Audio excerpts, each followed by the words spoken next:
Hello বন্ধুরা, ভারত বাংলার বিখ্যাত জনপ্রিয় অভিনেতা শফিককে পুলিশে গ্রেপ্তার করেছে। হ্যাঁ বন্ধুরা, শফিককে নাকি মিথ্যা কেসে ফাঁসানো হয়েছে। এটা একটা ষড়যন্ত্র। হ্যাঁ বন্ধুরা, সমস্ত কিছু জানতে পারবেন আজকের এই ভিডিওতে। শফিক কিন্তু একা জেলে নেই, শফিকের বউ তারা নামে ওই মেয়েটাও জেলে আছে। পল্লীগ্রাম টিভি কি শফিককে ফাঁসিয়েছে এমন একটা তথ্য বেরিয়ে এসেছে যেটি শোনার পর অবাক হয়ে যাবেন, এবং শফিকের মা তিনি কান্দে কান্দে কী কথা বলে দিয়েছিল বন্ধুরা, সেটি শোনার পর আপনি অবাক হয়ে যাবেন যে শফিক সেই ছোট্ট ছেলে কত জনপ্রিয় হয়ে গেছিল, যার কারণে আজ পল্লীগ্রাম টিভি দাঁড়িয়েছে। কিন্তু তাকে পল্লীগ্রাম টিভি থেকে বাদ দিয়ে দেওয়া হয়। তারপর যে পল্লীগ্রাম টিভি তার সাথে যেটা করেছে, এখন যে ভিডিওটি দেখাবো সেটি দেখার পর আপনি আপনার চোখকেও বিশ্বাস করতে পারবেন না। চলুন ভিডিওটি প্রথমে দেখে নিন। এটা একটা ষড়যন্ত্র। হ্যাঁ বন্ধুরা, সমস্ত কিছু জানতে পারবেন আজকের এই ভিডিওতে। শফিককে পুলিশে গ্রেপ্তার করেছে একটা নাবালিকাকে ধর্ষণ করার অপরাধে। হ্যাঁ বন্ধুরা, শফিকের সাথে একের পর এক ঘটনা হয়ে যাচ্ছে, কিন্তু কেন? দেখুন, কিছুদিন আগে শফিককে পল্লীগ্রাম টিভি থেকে বের করে দেওয়া হয়েছে, আর আজকের খবর শফিককে নাকি পুলিশে গ্রেপ্তার করেছে। কিন্তু কেন গ্রেপ্তার করেছে, আসলে এর পিছনে কারণটা কি, সমস্ত তথ্য জানতে পারবেন আজকের এই ভিডিওতে। ভিডিওটা স্কিপ না করে প্রথম থেকে শেষ অবধি দেখতে থাকেন। আর এই ধরনের আপডেট পাওয়ার জন্য আমার ভিডিওটা লাইক করে সাবস্ক্রাইব করে দেবেন। সমস্ত কিছু তথ্য জানাবো আজকের এই ভিডিওতে। সম্পূর্ণ ভিডিওটা দেখুন, সম্পূর্ণ কিছু সত্য ঘটনা জানতে পারবেন। সময় নষ্ট না করে শুরু করছি আজকের এই ভিডিও।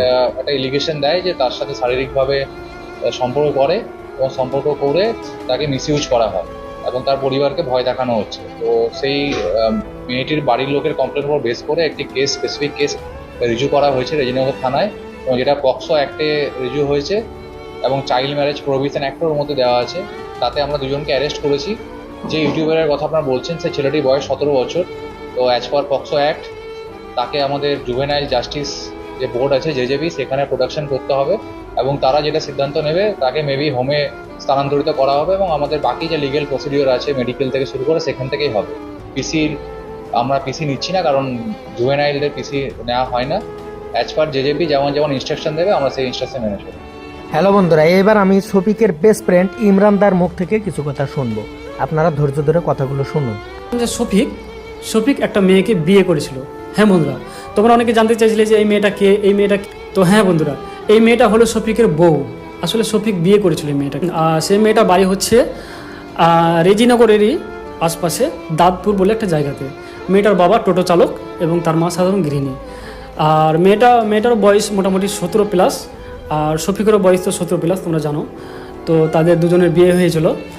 হ্যাঁ, কিন্তু আমি যেটা জানতে পেরেছি যে বিয়ে হওয়াকে মোটামুটি 1-1.5 মাস হলো, কিন্তু শফিক নাকি মেয়েটাকে ডিভোর্স দিতে চাইছে। হ্যাঁ বন্ধুরা, শফিক নাকি মেয়েটাকে ডিভোর্স দিতে চাইছে, আর এই জন্য মেয়েটা শফিকের নামে কেস করে। ঠিক আছে, কিন্তু আমি আরও জানতে পারলাম, আমি কিছু ভিডিওতে আমি দেখতে পেলাম, কিছু নিউজ চ্যানেলে, যে শফিক নাকি রেপ করেছে, এটা ওটা আরও অনেক রকম কিছু কথা শুনতে পেলাম শফিকের বিষয়ে, যে এটা হয়েছে ওটা হয়েছে। তো আমি জানি না কতটা কি হয়েছে, তবে আমি জানতে পারলাম যে শফিকের সাথে 3 জন রয়েছে। সেটা হচ্ছে রাকেশ আর রুবেল। আসলে রাকেশ আর রুবেল শফিকের সাথে ভিডিও বানাতো, সেখানে ফানি ভিডিও বানাতো। কিন্তু আমি শুনলাম যে এরা 2 জন নাকি শফিকের সাথে রয়েছে, আর এরা 2 জন নাকি এই কেসের সাথে যুক্ত রয়েছে, এবং এদের 2 জনের নামে নাকি কেস করা হয়েছে। মানে টোটাল 3 জনের নামে কেস করা হয়েছে। একটা শফিক, একটা নাম হচ্ছে রাকেশ, আর একজনের নাম হচ্ছে রুবেল। এই 3 জনের নামে কেস করা হয়েছে। তো আমি যেটা জানতে পারলাম বা যেটা শুনলাম, যে শফিককে নাকি রেপ কেস দেওয়া হয়েছে, মানে শফিক নাকি রেপ করেছে। শফিক নাকি ব্ল্যাকমেল করে মেয়েটার সাথে কিছু খারাপ কাজ করতো, এবং তাকে হ্যারাসমেন্ট করতো, এবং বিয়েও করেছিল।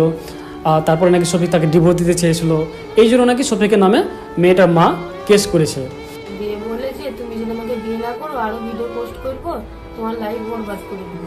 আমাকে বিয়ে করতে বাধ্য হয়েছিল, ব্ল্যাকমেল করতে। তো বন্ধুরা, এখন কথা হচ্ছে যে মেয়েটার ফ্যামিলি থেকে 3 জনের নামে কেস করা হয়েছে, শফিক, রুবেল আর রাকেশ।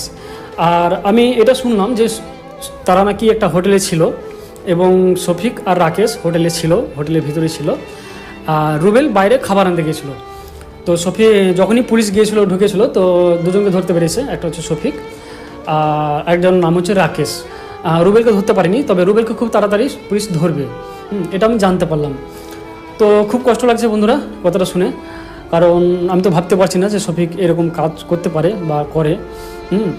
আমি তো সে বিষয়ে জানি না, শুধু আমি এটা জানতাম যে শফিক একটা মেয়েকে বিয়ে করেছে, মেয়েটার নাম হচ্ছে তারা। হ্যাঁ বন্ধুরা, মেয়েটার নাম হচ্ছে তারা। হ্যালো বন্ধুরা, শফিক আসলেই অপরাধী। আপনারা জানেন এই কথাটা এবং বুঝতেও পারলেন শফিক আসলে একটা অপরাধী। শফিককে এই কারণেই পল্লীগ্রাম টিভি থেকে বের করে দেওয়া হয়েছে, কারণ শফিকের মতো ছেলে যদি পল্লীগ্রাম টিভিতে থাকে তার দেখাতে অনেকগুলো ছেলে মেয়ে নষ্ট হয়ে যেতে পারে। সেটাই চিন্তা চর্চা করে রবিউলদা ও হারুনদা শফিককে পল্লীগ্রাম টিভি থেকে বের করে দিয়েছে। দেখুন কিছুদিন যেতে না যেতেই সত্য ঘটনাটা বাইর হয়ে আসলো, সবাই জানতে পারলো আসলে সত্য ঘটনাটা কি। দেখুন আসলেই শফিক একটা নষ্টা ছেলে, কারণ শফিক সে আগের মতো শফিক নেই, শফিক এখন বড়ই নষ্টা হয়ে গেছে, তার জন্যই তার শাস্তি ভোগ করতে হয়েছে, তাকে পুলিশে গ্রেপ্তার করেছে। শফিক কিন্তু একা জেলে নেই, শফিকের বউ তারা নামে ওই মেয়েটাও জেলে আছে।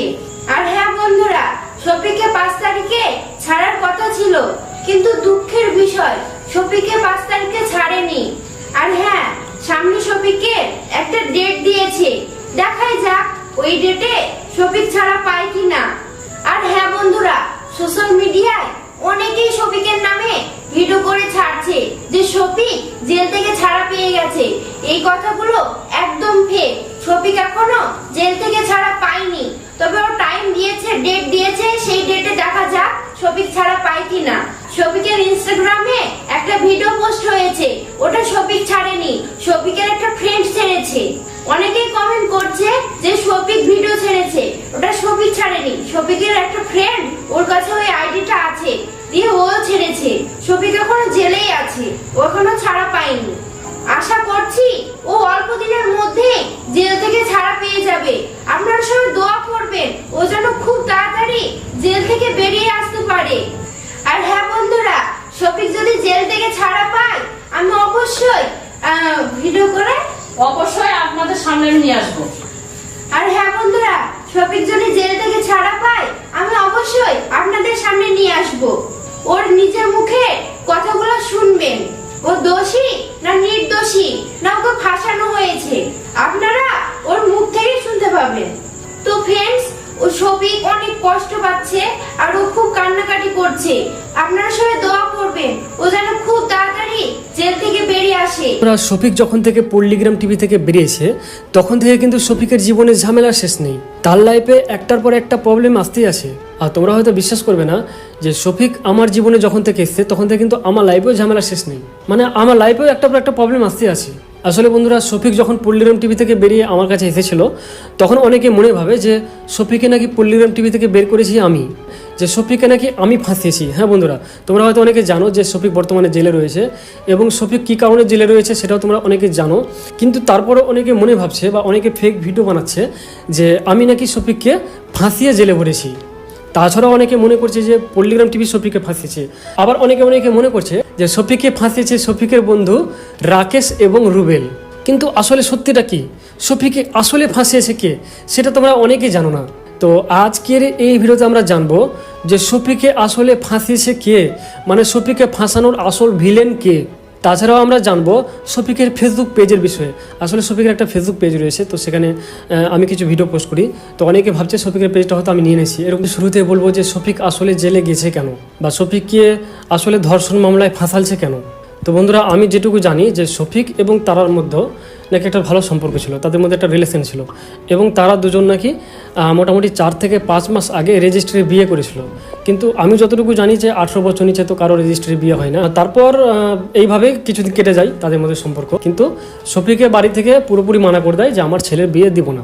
তারপর মেয়েটা শফিকের নামে এই কেসটা দেয় এবং তারপরে কেস করে এবং শফিককে জেলে নিয়ে যায়। তবে এখানে আরেকটা বিষয় জানা খুবই দরকার আমাদের, যে শফিকের সাথে মেয়েটার সম্পর্ক কিভাবে হলো, মেয়েটার পরিচয় কিভাবে হলো। তো বন্ধুরা, আমার বাড়ি তো মোটামুটি 4-5 ঘন্টা রাস্তা শফিকের বাড়ি এবং মেয়েটার বাড়ি, কিন্তু মেয়েটার বাড়ি থেকে শফিকের বাড়ির রাস্তা মাত্র 1 ঘন্টা দূরত্ব। আর মেয়েটার বাড়ির কাছে শফিকের একটা বন্ধু আছে যার নাম হচ্ছে রাকেশ। তো আমি যেটা শুনেছিলাম বা যেটা জানি যে রাকেশই নাকি মেয়েটার নম্বর দিয়েছিল শফিককে, আর তারপর থেকে নাকি শফিক এবং মেয়েটার সাথে পরিচয় হয় এবং তাদের মধ্যে একটা সম্পর্ক হয়। আর তারপর মোটামুটি 1-1.5 মাস আগে তো শফিক আমার কাছে এসেছিল এখানে এবং ভিডিও বানিয়েছিল, তোমরা অনেকে জানো। তো এখানে 1 সপ্তাহ মতো থেকে ও চলে গেছিলো। তারপর মেয়েটার সাথে আমার পরিচয় করায়, এটা তারা, হ্যাঁ, এইভাবে পরিচয় করায়। তো তখন থেকে আমি মেয়েটাকে চিনি, তারাই কিন্তু আমি মেয়েটাকে চিনতাম না। হ্যাঁ, আর মেয়েটার সাথে আমার জাস্ট একদিনই দেখা হয়েছিল, একদিনই আমাকে মেয়েটা বাড়ি নিয়ে গেছিলো শফিক। আর তাছাড়া কিন্তু আমি মেয়েটাকে চিনতাম না, যে মেয়েটা কে বা কী না কি এটা ওটা, হ্যাঁ অতটা চিনতাম না। তো যাই হোক বন্ধুরা, আর তোমরা আরেকটা কথা তোমাদেরকে বলে রাখি যে শফিক যদি কিছু কাজ করে বা শফিক যদি কিছু করে তো সেটার ভার পুরো আমার মাথায় এসে পড়ে। সেটা একদমই ভুল, কারণ তোমরা অনেকে মনে ভাবো যে শফিকের বেস্ট ফ্রেন্ড ইমরান। তো আমাকে শুধু ভিডিওর মধ্যে দেখেছো শফিকের সাথে, কিন্তু শফিকের আরও অনেক বেস্ট ফ্রেন্ড রয়েছে, আরও অনেক বন্ধু রয়েছে যারা শফিকের ভিডিওর বাইরে রয়েছে যারা, কিন্তু তোমরা অনেকে হয়তো জানো না। তো শফিক কখন কি করে কখন কি করে না আমাকে তো বলে করে না, আর আমি তো দেখতে পাচ্ছি না যে কার সাথে কি করছে কার সাথে কি করে না, এইসব তো আমি দেখতে পাচ্ছি না। আর আমি এটাও শুনলাম যে শফিকের নাকি মেডিকেল টেস্ট হয়েছে আর সেটা নাকি পজিটিভ এসেছে, মানে মেয়েটার সাথে যে সত্যি শফিকের একটা সম্পর্ক ছিল সেটা নাকি সত্যি। আর তোমরা যারা এটা মনে ভাবছো বা যারা এটা এরকম ফেক ভিডিও বানাচ্ছো শফিককে আমি খারাপ করেছি, আমি করেছি ও করেছি, তো দেখো শফিককে আমি কিছু করিনি, কারণ মেয়েটার সাথে যখন শফিকের সম্পর্ক 4 থেকে 5 মাস আগে, তখন কিন্তু আমি মেয়েটাকে চিনতাম না, আমি জানতাম না হ্যাঁ এইসব বিষয়ে কিছু। তো বন্ধুরা, তোমরা যারা অনেকে মনে ভাবছো বা যারা এরকম ফেক ভিডিও বানাচ্ছো আমাকে নিয়ে যে মানে এইসব নাকি আমি করেছি সব কিছু, হ্যাঁ তো একদমই ভুল ধারণা। কারণ শফিকের সাথে মেয়েটার যখন সম্পর্ক হয় তখন কিন্তু আমি মেয়েটাকে চিনতাম না, মেয়েটাকে আমি জানতাম না যে মেয়েটা কে। আমাকে শফিকই মেয়েটার সাথে পরিচয় করে দিয়েছিল, আমি তখন থেকে আমি মেয়েটাকে বোন মনে করি আর কি। তার আগে কিন্তু আমি জানতাম না যে তাদের মধ্যে সম্পর্ক আছে কি নেই, এটা ওটা আমি সে বিষয়ে কিছুই জানতাম না তখন। তো শফিক কখন কার সাথে কী করছে না করেছে সে বিষয়ে তো আমি কিছু বলতে পারবো না বন্ধুরা, কারণ শফিক আমার থেকে ছোট হতে পারে কিন্তু কাজে তো অনেক বড়। তো এখন পর্যন্ত কোনো মেয়ের সাথে আমার কোনো খারাপ রিপোর্ট নাই, আমার এখন পর্যন্ত বিয়ে হয়নি, হ্যাঁ আমি এসবের সঙ্গে কোনো যুক্ত নাই। কিন্তু এই বিষয়ে তোমরা কেন আমাকে বলো, হ্যাঁ কারণ আমি তো এইসব দিকে নাই এখন পর্যন্ত, এইসবের সাথে যুক্ত নাই, তো আমাকে কেন তোমরা এইসব বলো? কারণ শফিক আমার যেহেতু বন্ধু হয়, তো শফিক যেটা করবে তার সাথে কি আমি যুক্ত আছি? হ্যাঁ তাহলে আমি যদি কিছু একটা করি তাহলে কি শফিক তার সঙ্গে যুক্ত থাকবে বলো? মানে তোমরা এমনভাবে ভিডিও বানাচ্ছ, এমনভাবে আমাকে নিয়ে ফেক নিউজ ছড়াচ্ছ যে মনে হচ্ছে শফিক যেটা করছে সেটা পিছনে আমারই হাত রয়েছে। তাহলে আমি যদি এখন কিছু করি তাহলে কি শফিকের পিছনে সেটা হাত রয়েবে? নিশ্চয়ই না, কারণ শফিকের বাড়ি আলাদা জায়গা, আমার বাড়ি আলাদা জায়গায়, শফিক আলাদা জীবনযাপন করে, আমি আলাদা জীবনযাপন করি, সবসময় তো শফিক আমার সাথে সাথে থাকে না। ওই জন্য বলছি বন্ধুরা, এটা সম্পূর্ণ ফেক যে শফিককে ফাঁসানোর পিছিয়ে বা শফিকে জেল যাওয়ার পিছনে আমার কোনো হাত রয়েছে, আমার কোনো হাত নেই। আর আমি যথেষ্ট চেষ্টা করছি শফিককে জেল থেকে ছুটানোর। কারণ দেখো শফিক যখন থেকে জেলে গেছে তখন থেকে কিন্তু অনেক মানুষ আমাকে কমেন্ট করছে, গ্রামের অনেক মানুষ, অনেক বন্ধুবান্ধব, অনেক আত্মীয় স্বজন, যে শফিক একটা খুব খারাপ ছেলে, শফিক এরকম ছেলে, শফিক ওরকম ছেলে, হ্যাঁ শফিকের সাথে তুমি ঘুরিও না, আর বেশি কথা বলে ওর সাথে বেশি সম্পর্ক রাখিও না, তুমি ফেসে যাবে। তো এরকম মানুষ কথা বলছে আমাকে, তো আমাকে কি খারাপ লাগছে না বলো? শফিক তো আমার বন্ধু, তো শফিকের নামে যদি একটা খারাপ কিছু হয় বা শফিকের নামে যদি শফিকের যদি একটা খারাপ ঘটনা ঘটে তো সেটা তো আমাকেও মানুষ প্রশ্ন করবে। তো বন্ধু নামে যদি খারাপ কিছু হয় তো আমাকেও তো খারাপ লাগছে বন্ধুরা বলো। তো আমি কী করবো বলো? এবার যদি ঘটনাটা ঘটেই গেছে তো ঘটনাটা ঘটেই যাচ্ছে, বললো এবার আরও কী ঘটনা ঘটবে সে বিষয়ে তো আমি কিছু বলতে পারবো না বন্ধুরা বলো। হ্যাঁ তবে আমি যতটুকু পারি হেল্প করবো শফিককে, আমি যতটুকু পারি শফিক যতক্ষণ আমার কাছে থাকে ততক্ষণ আমি বুঝাবো ওকে যে এটা ঠিক আর এটা ঠিক নয়। কারণ শফিক হচ্ছে খুবই একটা হালকা মনের ছেলে, খুবই সাদা মনের ছেলে, ওকে যেটা বলে সেটা শুনে নেয় আর খুব তাড়াতাড়ি মানুষের ফাঁদে পড়ে যায়। তো এরকম হচ্ছে একটা ছেলে। তো এবার তো আমি ওর সঙ্গে সবসময় থাকি না যে আমি ওকে সবসময় বুঝাতে পারবো। তবে একটা কথা যে এখনও শফিক জেলে রয়েছে, 5 তারিখে শফিককে জেল থেকে ছাড়ার কথা ছিল, কিন্তু এখন পর্যন্ত শফিককে জেল থেকে ছাড়েনি, কারণ শফিকের নামে এমন একটা কেস দেওয়া হয়েছে যেটা থেকে জেল থেকে ছাড়ানো খুবই অসম্ভব যাকে বলে। কারণ টাকা দিতে সব কিছু হয় না, হ্যাঁ যে টাকা দিলে যে একদম শফিককে জেল থেকে ছুটানো যাবে সেটা তো যাবে না। তো বন্ধুরা এখানে আরেকটা কথা বলে রাখি তোমরাকে, যে তারা বলে যে মেয়েটা যে হোমে ছিল মানে জেলে ছিল তাই কিন্তু ছেড়ে দিয়েছে 5 তারিখে, কিন্তু শফিককে এখনও ছাড়েনি, হ্যাঁ আর শফিককে যে কখন ছাড়বে সেটাও কোনো গ্যারেন্টি নেই। হ্যাঁ তবে আমি একটা কথা বলেছি দুই পক্ষকেই, মানে তারা বাড়িতেও এবং শফিকের বাড়িতেও, যে তোমরা নিজে একটা মীমাংসা করো, নিজে একটা মীমাংসা করো, এবং তোমরা যদি নিজে একটা মীমাংসা করো তাহলে কিন্তু শফিককে খুব তাড়াতাড়ি জেল থেকে ছেড়ে দিবে। তো বন্ধুরা এখন একটাই উপায় যে শফিকের বাড়ি এবং তারা বাড়ি থেকে একটা মীমাংসা করতে হবে। তো দুজনের বাড়ি থেকে যে একটা মীমাংসা করে তাহলে কিন্তু শফিককে জেল থেকে ছেড়ে দিবে। তো বন্ধুরা আমি শফিককে যথেষ্ট চেষ্টা করছি যে শফিককে যেন জেল থেকে ছেড়ে দেয়, কিন্তু আমি কতটুকু চেষ্টা করবো বন্ধু হিসেবে বলো? আমার কথা তো সব কিছু হবে না, শফিকের বাড়ির লোক তো মেন। এবার শফিকের বাড়ির লোক যদি মীমাংসাতে না আসে, কারণ তাদের দুই পক্ষের মধ্যে যদি একটা মীমাংসা না হয় তাহলে কিন্তু বন্ধুরা শফিককে কখনো জেল থেকে ছাড়বে না। তো আমি চাই যেন দুই পক্ষ থেকে একটা মীমাংসা হোক এবং শফিককে যাতে খুব তাড়াতাড়ি জেল থেকে ছেড়ে দেয়। আর তোমরা ফেক নিউজ এইসব গুজবে কান দিও না যে শফিককে ফাঁসানোর পিছনে এর হাত রয়েছে ওর হাত রয়েছে। তো বন্ধুরা সত্যি কথা বলতে শফিককে ফাঁসানোর পিছনে কারো হাত নেই, না পুলিশ পল্লিগ্রাম টিভির হাত রয়েছে, না রুবেল ডাকাতের হাত রয়েছে, না আমার হাত রয়েছে। শফিককে ফাঁসানোর পিছনে কারো হাত নেই। শফিকের সাথে সত্যি মেয়েটার একটা সম্পর্ক ছিল, তাদের মধ্যেই শফিকের বাড়ি এবং মেয়েটা বাড়ির মধ্যে একটা কিছু একটা হয়, তাদের মধ্যে একটা কিছু খটকা লাগে এবং কিছু ঘটনা ঘটে বলেই মেয়েটা বাড়ি থেকে শফিকের নামে এরকম একটা কেস করে। এটা হচ্ছে আসল ঘটনা। তো শফিকের সাথে যদি মেয়েটার কোনো সম্পর্ক না থাকতো সত্যিকারের, তাহলে সেটাকে ফেক বলে মানা যেত। কিন্তু মেডিকেল টেস্টে তো সত্যি ধরা পড়েছে এবং শফিকের সাথে তো সত্যি মেয়েটার একটা সম্পর্ক ছিল না। তো সেই বিষয়ে তো আমি কিছু বলতে পারবো না, কারণ মেয়েটার সাথে তো আমার কোনো সম্পর্ক ছিল না, মেয়েটার সাথে সম্পর্ক ছিল শফিকের। আজ পর্যন্ত কোনো মেয়ের সাথে আমার কোনো খারাপ রিপোর্ট নাই, আজ পর্যন্ত আমার বিয়ে হয়নি। এবার শফিক এত অল্প বয়সে এত কিছু করে নিচ্ছে, তো এই বিষয়ে আমি কী করে বলো। আমার কথা যদি বিশ্বাস না হয় তুমি আমার গ্রামে এসে জিজ্ঞেস করবে যে আমি কেমন ছেলে। তো শফিক আমার বন্ধু, শফিক যদি কিছু একটা করে বা শফিকের লাইফে যদি কিছু একটা ঘটনা ঘটে, তো তার পিছনে যে আমারই হাত রয়েছে এরকম কোনো ব্যাপার নেই বন্ধুরা। আর আমি যদি খারাপ কিছু করি আর তার পিছনে শফিকের যে হাত থাকবে সেটারও কোনো ব্যাপার নেই বা সেরকম কোনো ব্যাপার নেই। তো বন্ধুরা এখানে তোমরা ভিডিওটা স্কিপ করিও না, কারণ এখানে আমি আরেকটা বিষয়ে কথা বলবো। আসলে বন্ধুরা অনেকেই কমেন্ট করছে ফেসবুক পেজে যে ফেসবুক পেজটা নাকি আমি নিয়ে নিয়েছি। মানে শফিক একটা ফেসবুক পেজ ছিল, প্রথমে পেজটার নাম ছিল শফিক অফিসিয়াল এফবি এবং এখন সেই পেজের নাম রয়েছে শফিক স্টার। তো অনেকে মনে করছে যে পেজটা নাকি আমি নিয়ে নিয়েছি, কারণ সেখানে আমার ভিডিও পোস্ট হয় প্লাস শফিকেরও ভিডিও পোস্ট হয়। তো অনেকে এই বিষয়টা ভাবছে। তো বন্ধুরা এখানে আমি একটা কথা বলি যে শফিক যখন পল্লিগ্রাম টিভি থেকে বেরিয়ে গেছিলো এবং আমার কাছে এসেছিলো, তো শফিকের নামে আমি একটা ইনস্টাগ্রাম আইডি খুলেছিলাম, একটা ফেসবুক পেজ খুলেছিলাম এবং একটা ইউটিউব চ্যানেল ওপেন করেছিলাম। তো ইউটিউবে আমরা 3টা ভিডিও পোস্ট করেছিলাম, কিন্তু কেউ একজন 3টা ভিডিওতেই পরপর ফেক স্ট্রাইক দেয় এবং সেই ভিডিওগুলো ডিলিট হয়ে যায় এবং শফিকের চ্যানেলটাও ডিলিট হয়ে যায়। সেখানে শফিকের মন খুবই খারাপ হয়ে যায় এবং সে মনে মনে ভাবে কি হয়তো আমি আর সাকসেস হতে পারবো না। হ্যাঁ, তারপর শফিক বলে যে ইমরান দা তোমার তো একটা চ্যানেল আছে, তো সেই চ্যানেলে আমরা ভিডিও পোস্ট করি। তো আমার একটা চ্যানেল আছে স্টোরি উইথ ইমরান নামে, তো সেখানে আমরা শফিকের 5টা ভিডিও পোস্ট করি। সেই 5টা ভিডিওতে ফেক স্ট্রাইক চলে আসে এবং ভিডিওগুলো ডিলিট হয়ে যায়। আমরা কেস করেছিলাম সেই বিষয়ে এবং তারপর সেই ভিডিওগুলোকে এখন আমরা ফেরত পেয়ে নিয়েছি, সেই 5টা ভিডিও ফেরত পেয়ে নিয়েছি। একটা কথা বলি বন্ধুরা, তো আমি প্রথম থেকে বলছি যে শফিক যখন থেকে কিন্তু ইউটিউব চ্যানেল খুলছে তখন থেকে কিন্তু শফিকের নামে ফেক স্ট্রাইক চলে আসছে। যদি এখন পর্যন্ত ফেক স্ট্রাইক না আসতো শফিকের চ্যানেলে, তাহলে কিন্তু শফিকের চ্যানেলে 1 মিলিয়নের ওপরে সাবস্ক্রাইবার হয়ে যেত। কিন্তু ফেক স্ট্রাইকের জন্যই শফিক ইউটিউবে এখন পর্যন্ত কিছু করতে পারছে না।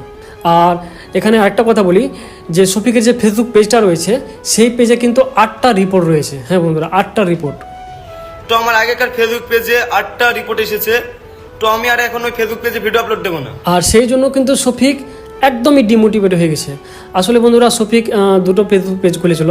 প্রথমে এই পেজটাই ওপেন করেছিল, পেজের নাম হচ্ছে শফিক স্টার বর্তমানে। তো এই পেজে শফিক বলেছিল যে এখানে শুধু আমরা ব্লগ ভিডিও পোস্ট করবো এবং কিছু কিছু শর্টস ভিডিও পোস্ট করবো। আরেকটা পেজ ওপেন করা হয়েছিল পরে, যেটা পেজে শুধু ফানি ভিডিওর জন্য সেই পেজটা ওপেন করা হয়েছিল। শফিকের অলরেডি 4টা ফানি ভিডিও শ্যুট করা হয়ে গেছে এবং সেই ভিডিওটি ইউটিউবে পোস্ট করতে পারেনি, কারণ ইউটিউবে স্ট্রাইক চলে আসবে।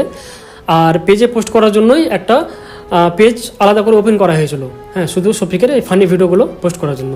আর এই পেজটা শুধু ব্লগ ভিডিও এবং শর্টসের জন্য বানানো হয়েছিল। কিন্তু এই পেজটাতে 8টা রিপোর্ট এসেছে, ওই জন্য শফিকের মন আরও খুব খারাপ হয়ে যায়। তারপরে আবার শফিকের নামে কেস হয়ে গেল, এ হয়ে গেল। তো তারপর কিন্তু শফিকের মনটা অনেক খারাপ হয়ে যায় এবং তারপর শফিক ধীরে ধীরে ভিডিও বানানো খুবই কমিয়ে দেয়। হ্যাঁ, তো এবার ভিডিও যদি শফিকের না থাকে তাহলে তোমরাই বলো যে শফিকের পেজে আমরা কি ভিডিও পোস্ট করব, এটা সবথেকে বড় কথা। আর 8টা যে রিপোর্ট চলে এসছে ওই জন্য কিন্তু শফিকের পেজে ভিউজও কমে গেছে এবং শফিকের পেজে কোনো মনিটাইজেশন নেই। মানে শফিকের পেজে যে ইনকাম হবে বা আর্নিং হবে সেই সিস্টেমটাও কিন্তু ফেসবুক থেকে দেয়নি। মানে ফেসবুকে একটা নিয়ম আছে যে ফেসবুক পেজে যদি কোনো রিপোর্ট থাকে তাহলে কিন্তু ফেসবুকে কোনো মনিটাইজেশন দিবে না, মানে কোনো আর্নিং হবে না। করি আর শফিকেরও শর্ট ভিডিও পোস্ট করি, কিন্তু শফিক তো ঠিকমতো ভিডিও বানাচ্ছে না। হ্যাঁ, আর শফিক কিসের জন্য ভিডিও বানাচ্ছে না আমি তোমাদেরকে বারবার বলছি, শফিক অনেকটা ডিমোটিভেট হয়ে গেছে, অনেক কষ্টের মধ্যে আছে বেচারা প্রথম থেকে। কারণ তার চ্যানেল একটা পর একটা ফেক স্ট্রাইক দিচ্ছে, তারপর আবার তার নামে কেস হয়ে গেল। তো এই যে তার লাইফে একটা ঝামেলা চলছে, এই ঝামেলার জন্য কিন্তু শফিক ঠিকঠাকভাবে ভিডিও বানাতে পারছে না। আর শফিক যদি ঠিকঠাকভাবে ভিডিও বানাতে না পারে তাহলে আমরা পেজে কি ভিডিও পোস্ট করব। আর সেই জন্য কিন্তু আমি আমার ভিডিওগুলো পেজে পোস্ট করি, কারণ পেজে যদি ভিডিও পোস্ট না করি তাহলে কিন্তু পেজটা বন্ধ হয়ে যাবে। তো পেজে শুধু অ্যাক্টিভ থাকার জন্য আমার ভিডিওগুলো পোস্ট করি। আর আশা করি আগামীকাল মানে শফিক যখন জেল থেকে বেরিয়ে যাবে তখন কিন্তু আমরা এই পেজটাতে ভ্লগ ভিডিও পোস্ট করব। তো বন্ধুরা এখানে কিন্তু তোমাদের অনেকটা হেল্প দরকার এবং অনেকটা সাহায্য দরকার, কারণ তোমরা যদি সাহায্য না করো তাহলে কিন্তু শফিক এগোতে পারবে না। আসলে বন্ধুরা এই পেজে যেহেতু 8টা এই ভিডিওর মধ্যে আপনারা সকল তথ্য জানতে পেরে গেছেন আসলে সেই শফিক ছেলেটির সাথে কী ঘটেছে। বন্ধুরা পল্লিগ্রাম টিভিকে যদি আপনি ভালোবাসেন এবং শফিককে যদি আপনি ভালোবাসেন সেই ছোট্ট ছেলেটিকে, তাহলে অবশ্যই আপনি লাইক করে কমেন্টে জানিয়ে দেবেন অবশেষে কি তারই কি ভুল ছিল না তাকে ফাঁসানো হচ্ছে, অবশ্যই এটা কমেন্টে জানিয়ে দেবেন। ধন্যবাদ।